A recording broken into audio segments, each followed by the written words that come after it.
that's a prevailing issue in our communities, is that men are not held accountable for what they do. Tonight, how the Missing and Murdered Indigenous Women and Girls Inquiry turns its focus to a human rights framework. We know navigating systems is a barrier. A campaign kicks off in the Yukon to reach Indigenous children in need of medical support services. It just keeps kids active. All you need is a good pair of running shoes. And empowering youth with the inspiration Gets Moving.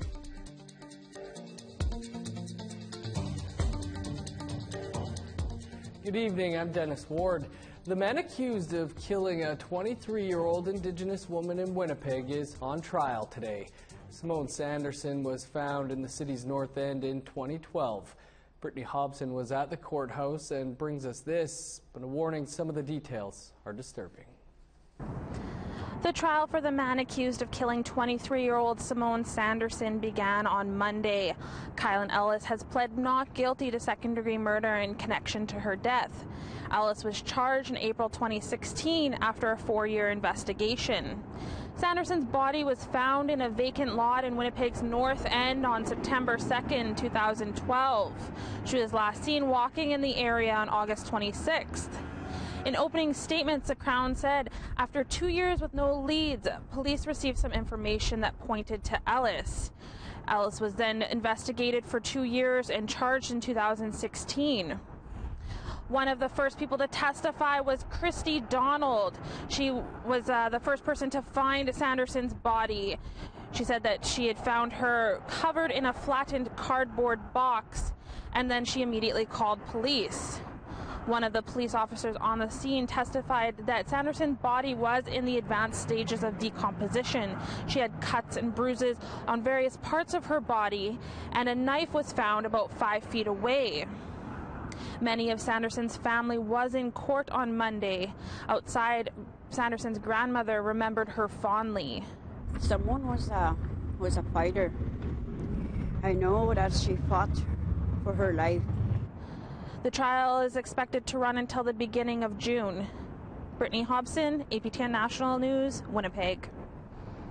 The National Inquiry into Missing and Murdered Indigenous Women and Girls has shifted gears. This week they are in the Huron-Wendat territory of Quebec City to hear from experts and knowledge keepers. Tom Fenario has the story. Canada, let's learn together this week about human rights and the importance of all rights for all Indigenous women and girls. Chief Commissioner Marion Buller set the tone in her opening remarks. This week's hearings will focus on the human rights aspects of MMIWG. The ceremonial lighting of the Quillic took on greater importance as the morning's testimonies concerned violence against Inuit women. Even though they know it's wrong and they don't want to put up with the violence anymore,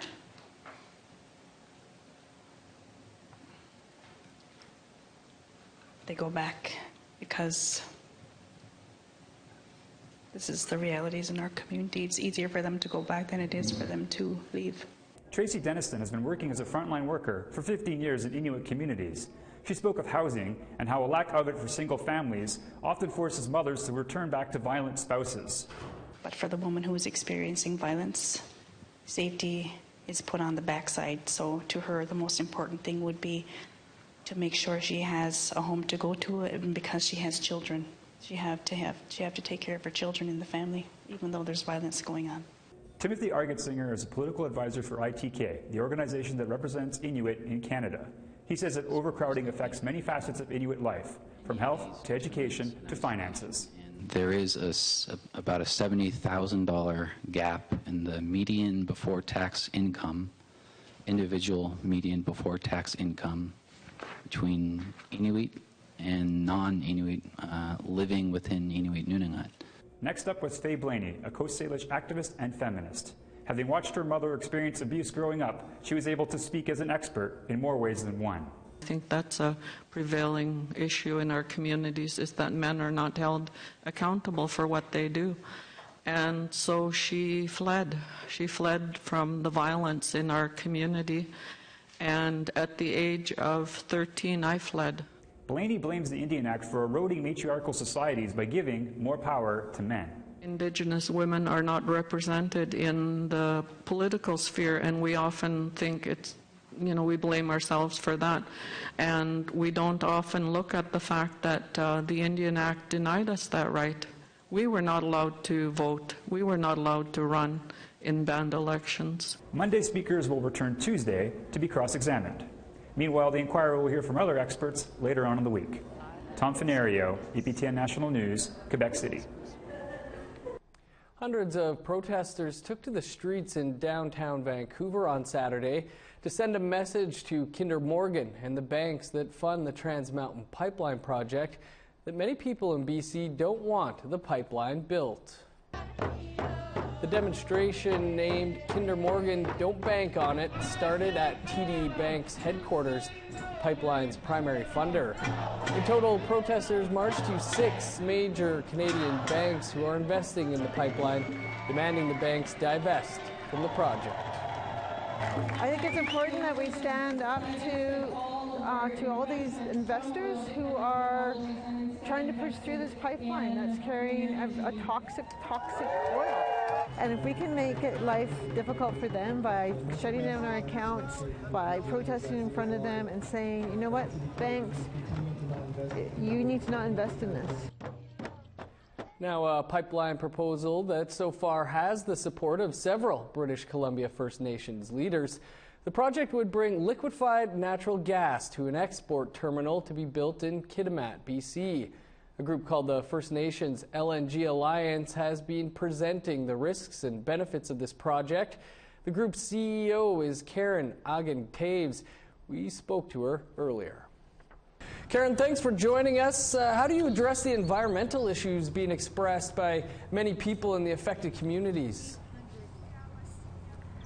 I think that with the First Nations LNG Alliance, we have 6 First Nations that have signed agreements with both the province and industry. And for each of those agreements, they've negotiated on their own. They've ensured that they've had the highest environmental standards and that it was responsible processes that they've had within the agreements. Last week you met with NDP MLAs in Victoria. How did that meeting go? It went really well. We were well received. We had a joint presentation with the BC LNG Alliance, and we sort of spoke about the First Nations LNG Alliance and the First Nations that are in support of LNG. You'll be speaking at the Canada Gas and LNG Conference in Vancouver. What will your message be to the LNG industry? Well, I think that there's a potential FID coming later on this year with one of the companies, and we're anticipating the First Nations that have signed agreements are anticipating possible joint business partnerships as well, alongside the agreements that were signed with government and industry. Karen, we'll have to leave it there, but appreciate you taking some time to speak with us about this today. Okay, thank you. Ottawa's annual marathon weekend is fast approaching. We'll show you how some youth are training for the big races after the break.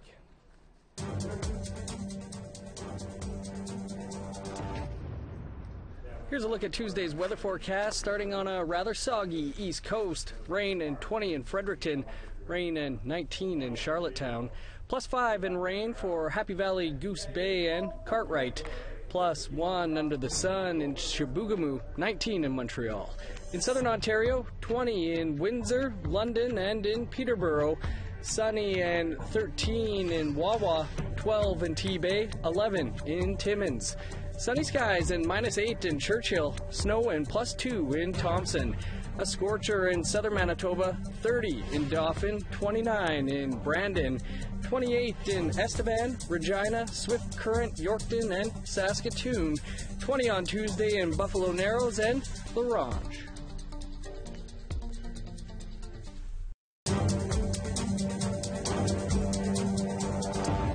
Welcome back. A central First Nation organization in the Yukon will help clients navigate the application process to access a $382 million federal fund. The fund was set up in 2016 as part of Canada's implementation of Jordan's Principle, where all Indigenous children living on and off reserve have equal access to all government-funded services. The Council for Yukon First Nations has entered an agreement with Indigenous Services Canada to provide services for families to access Jordan's Principle. The Council will soon hire staff to help raise awareness about the fund and help families in need to apply. Last October, only 2 cases were approved in the Yukon. Right, so Indigenous Services Canada will likely approve the fund or approve the application, but they won't do any of the navigation and connections of, ensuring the First Nation child connects with the counselor or the respite or the service that they need. So we know navigating systems is a barrier, and so that's why service coordinators are really important. A trip to the dentist is not something many look forward to. But what if you can't even get an appointment? For many Indigenous people, getting that checkup is harder than it should be. But one clinic in Ontario is trying to make it easier. Beverly Andrews reports. A visit to the dentist is a routine appointment for most. But for many Indigenous people who use the First Nations non-insured health benefit program, a simple checkup could simply be out of reach, because many dentists don't accept that program as payment for services. There's been dentists that refuse to see them once they know that they're billing to the First Nations non-insured health benefits program. And because it takes so long for them to be repaid back for the private practices, that they're being asked to pay out of pocket first before they'll be seen by a dentist. To try to deal with that problem, the Southwest Ontario Aboriginal Health Access Centre, or SOHAC, has partnered with the Middlesex London Health Unit in Southern Ontario to make access to dental services easier. So this is going to eliminate those barriers. They're going to come in and they're going to see a dentist and they don't have to worry about the cost. For the health unit, the partnership means everyone gets a chance to access the oral health care they need. It's really that opportunity to learn from and work alongside our local First Nations communities and Indigenous-led organizations in order to meet some of the dental care needs within the community. The health unit will continue providing care for its clients and youth, while SOHAC will provide treatment services for Indigenous clients, including the surrounding nations of the Oneida of the Tams, Chippewa of the Tams, and the Munsee Delaware Nation. So we were able to use our space and the equipment that we had in order to help SOHAC meet their clients' needs. And we know that oral health is a really important component of overall health. The clinic will assist clients with paperwork and take care of the billing, and appointments are filling up fast. Beverly Andrews, APTN National News, London. In British Columbia, over 300 educators and experts got together to brainstorm ideas on how to improve the lives of students in the province who have mental health issues. Amber Bernard tells us what that could mean for Indigenous kids who are struggling in the education system. This mental health conference in Richmond, BC is the first of its kind in the province. The idea behind it is to bridge the gaps for students who are facing mental health issues. And compared to other students, Aboriginal kids face more social, cultural, and economic factors that can contribute to lower rates of success in the education system. Populations of vulnerable students, and Indigenous kids are way overrepresented in terms of the foster care system, for example. They have a very low graduation rate. We've got to do a lot better there. Aboriginal kids are still facing the effects of Canada's dark past in relation to Aboriginal people, and it can stop them from achieving success in the education system. It's understandable given the trauma that Indigenous communities have faced. The residential school legacy is still being passed on down to generations. The ministry has looked at the action items from the Truth and Reconciliation Commission. We're well underway to changing the curriculum to have more Indigenous content. The Ministry of Education plans to create better learning opportunities tailored towards Aboriginal students. Is to get more Indigenous young people to become teachers. So we've opened up new teaching spaces that will graduate teachers to go into Indigenous communities or into the school system to teach young people. We know that teachers are incredible role models. Others are hopeful that an event like this will pave the way to Aboriginal students' success. It has been a long time coming, way too long. But for the first time, I and many others are starting to see opportunities to change that conversation, to make things happen in a very different way. Amber Bernard, APTN National News, Vancouver. A group of First Nations kids are warming up for the annual Ottawa Race Weekend. They've been inspired by a community leader to get active. Here's Annette Francis with that story. These kids are preparing for their first ever marathon. 7-year-old Jackson Tarbell is excited to join the Akwesasne team for this year's Ottawa Run Weekend. He says running is just something that comes naturally. I don't know. I don't have to move. I don't have to stay still or anything. The group has been training with avid marathon runner Chief Troy Thompson. I mean, running is it's just one of those great outlets that a child can turn to. Not every kid is an athlete. Not every kid can afford the high costs of hockey and lacrosse. It just keeps kids active. All you need is a good pair of running shoes. He's hoping his love of the sport will rub off to help fight child obesity. I'm having a harder time staying in shape. I turned 42 this past year, and since I figured I was running a marathon anyway, why not bring awareness to an issue that we have in the community? And that issue, one of the issues is child obesity, and so I'm bringing awareness to that. And I raised $3,800 to combat child obesity in Akwesasne. So I gave the money to 4 different groups that help kids stay active here. Each year, thousands of runners from across Canada and around the world fill the streets of Ottawa. There's races for everyone, from pro athlete to the beginner. Rita Jane Leaf is one of 17 kids who will be running in the kids' 1.2-kilometer marathon, and she's ready. My mom makes me run a lot because we have lacrosse, and then because she's my coach. And then I run a kilometer every day in the morning before I go to school. Not a bad number for the first time, according to Thompson, but the fight against child obesity won't end after the race. I'm hoping to raise $10,000. I'm almost halfway there, and we have another couple weeks to go, so I'm hoping other big corporations who I've been targeting can donate to the cause. The marathon races begin Sunday, May 27th. Annette Francis, APTN National News, Ottawa. Now to another race. For nearly 3 decades, another marathon has been winding its way through Pictou County, Nova Scotia. They call it the Marathon of Respect and Equality. We have more from our colleagues at CTV, Nova Scotia. Springtime marks the beginning of marathon season in the Maritimes, but these runners and joggers are doing more. This is the Marathon of Respect and Equality, and it's all about doing more in our communities and making people aware of racial discrimination, and that the time for it is to be over. Henderson Paris began this marathon way back in 1989 as an annual run against racism. Runners of all levels could join in, and that idea continued when the name was changed to MORE. Even competitive marathon runners like Dave McLennan say it feels special to be a part of this. It does, a bit painful to tell you the truth, because the pace is so much slower, because we're just trying to run so that everybody can participate, and that's what it's all about.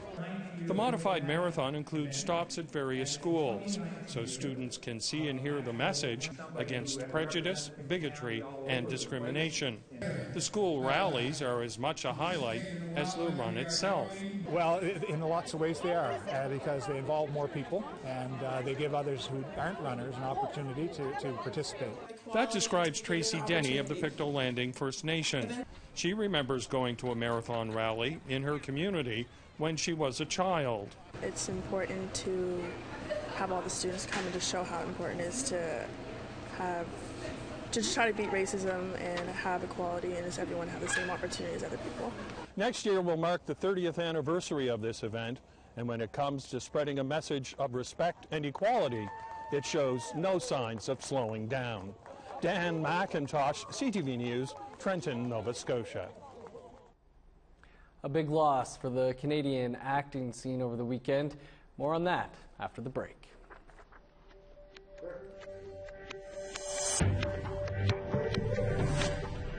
Here's the rest of Tuesday's weather forecast, picking back up in northern Alberta. 22 under the sun in Peace River, 24 in Grand Prairie, 30 in Calgary, 29 in Medicine Hat and Lethbridge.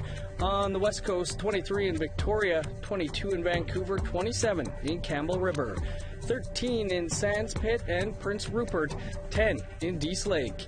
In Yukon, 9 in Whitehorse, 10 in Watson Lake. In NWT, 17 in Fort Liard, high of +2 in Yellowknife, 1 above in Ray Lakes.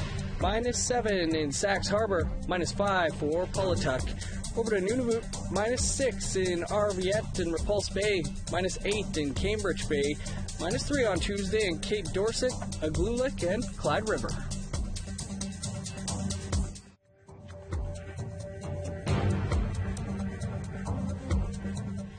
Welcome back. In honor of reconciliation, the British Columbia government is looking to rename 3 provincial parks to reflect historic and traditional Indigenous names. Boya Lake Park, located in northern British Columbia, will be called Tashila, which is Cascadene Nation, means holes in the blanket. Brooks Peninsula Park, located on Vancouver Island, will be called Makikwin, which in Natuluth means the Queen. And the third is Roderick Haig Brown Park in central BC, which will be called Istutsu, which in the Shuswap language means many fish. Beyond that, we're also looking to expand the cultural and interpretive services within parks with a particular emphasis on Indigenous history and culture. We're working with different nations on operation and co-management of some parks. Margot Kidder, the actress most famously known as Lois Lane in the Superman movies, has died. Cause of death is not known, but her representative says she died peacefully on Sunday at the age of 69. Margot Kidder was born in Yellowknife, Northwest Territories. 2016, she showed her support for Indigenous rights in Standing Rock.